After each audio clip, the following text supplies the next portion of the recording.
Hey, I'm Chris, and keeping me company is Chris. We'd like to update you on Battlerite's big patch. Well, I'll be updating you, and Chris will just smile and nod, because the last time we recorded in the same room with one mic, it was a disaster, and we're never doing that again.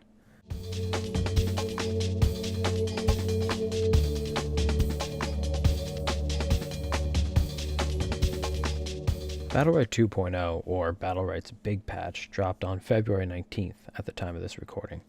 We've had some time to play with the new changes and let our initial reactions settle. There have been changes to Battlerite Royale, such as adding 2 new areas to Talon Island and putting the rest of the champions from Arena into Royale.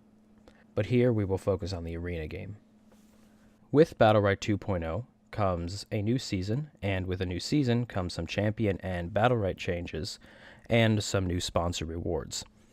We still have a season skin and a champion to unlock, some tokens, coins, and loot boxes, but the season mount got moved to the Battle Pass, which is a new cosmetic earning progression system similar to sponsors or Battle Passes in other games like Fortnite.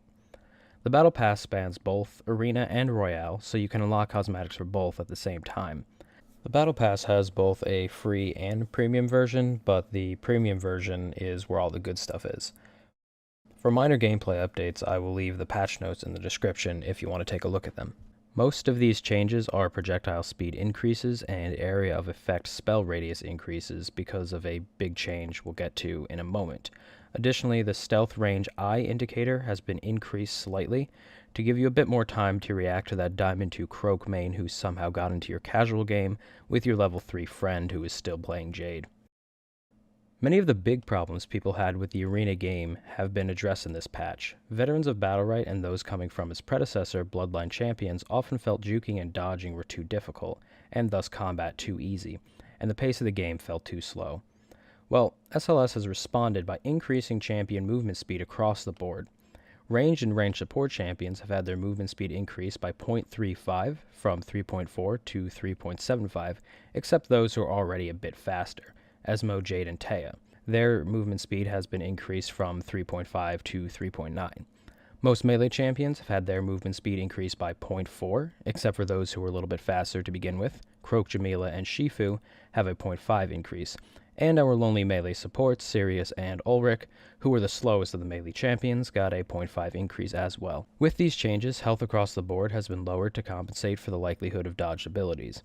All ranged and ranged support champions have had their base health lowered by 20, except for Paloma and Xander, who have had theirs lowered by 30. Most melee champions have had their base health lowered by only 10, with a few exceptions. The faster melees got a 30 health hit, and the melee supports, plus Rukan, got a 20 health hit. The hope is that more of combat focus will be turned towards sidestepping and avoiding abilities instead of just hitting them. Lowering health keeps the game moving at a fast pace, while increased movement speed gives more counterplay to some abilities and basic attacks.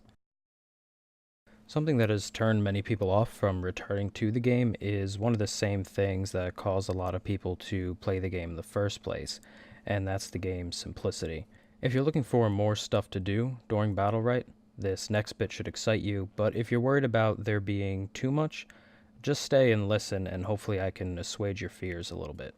2 maps each, both the day and night versions, have had jump pads and explosive barrels added to them. Explosive barrels have been added to Mariko Summit and Blackstone Arena. The barrel explodes after it becomes damaged, and it deals 20 damage initially and leaves a ring of fire that deals 30 damage over 4 seconds. Darren Battlegrounds and Skyring have jump pads now. Jump pads allow you to be unhittable and inflict incapacitate on enemies you land on for 1.5 seconds. You must wait 40 seconds to use a jump pad again, and they are on cooldown when the round starts. These changes are experimental and are minor compared to this next thing. Previously, for champion mechanic preferences, we could choose 5 Battlerites before each game to customize our champion a bit and tailor them to the matchup, sort of like the rune system in League of Legends. We now have a little bit more freedom in this aspect with the new armory system. During the time you choose your Battlerites, you can now choose from a set of items to bring into battle. This time, however, your choices are not locked in once the game starts. You may choose new items each round, and the amount of items you can take increases from 1 to 3 as the game goes on. The thought here is that the armory will add more depth to choices you make in between rounds. You can choose items based on the matchup and change them if they didn't work for you. For me, I like that I can get a little extra survivability when I pick Raygon into a triple ranged matchup. This system allows you to select from two types of items: equipment, which gives you passive effects like Teldo's Quickblade, which gives you 8 bonus damage and a 1-second fading snare on your primary ability every 15 seconds, and consumables, like Rabbit Potion, which breaks any negative effect on you and gives you an immense movement speed bonus. Like me, if you are worried about power creep in your arena matches, keep in mind that consumables can only be used once per round, though some have multiple uses, and have a relatively short duration. And equipments are really just shared Battlerites, whose effects are balanced with the health decrease. They even show up with the Battlerites on the HUD. Also, you can only hold a maximum of 2 of each type of item, 2 equipment or 2 different consumables, and then 1 of the other. So no stacking lifesteal items or having 9 health potions in a round. We may find that a meta develops around certain items being overpowered, but for now, they appear to have been thought out very well. Stay tuned for an in-depth item guide in the future. Something else to spice up the game is a new ability given to every champion called Overload. Overload is in the hotbar from the start of the game, but can only be used once an ally dies in combat, and it is granted an additional charge if a second ally dies too. Overload is an attempt to encourage more exciting end-of-round combat when one team is outnumbered. Currently, the team that wins is usually the one who gets the first kill, and often players in a 1v more than 1 scenario run around the outside of the ring using Blast Vault and Stealth to avoid confrontation while the winning team waits at the orb until the Vortex comes in. Arguably, it's pretty boring. With Overload, the outnumbered team has a better chance of fighting back and will be encouraged to fight instead of run for a better chance of a clutch outplay. At the same time, the team who is ahead kinda has to be more careful now. Activating Overload grants you 20% of your missing health and increases your damage output, healing output, movement speed, and ability cooldown rate by 40%. However, you also take 40% more damage during this 8-second effect. There's a lot of cool stuff you can do with this power boost. That is, if you don't whiff your ultimate.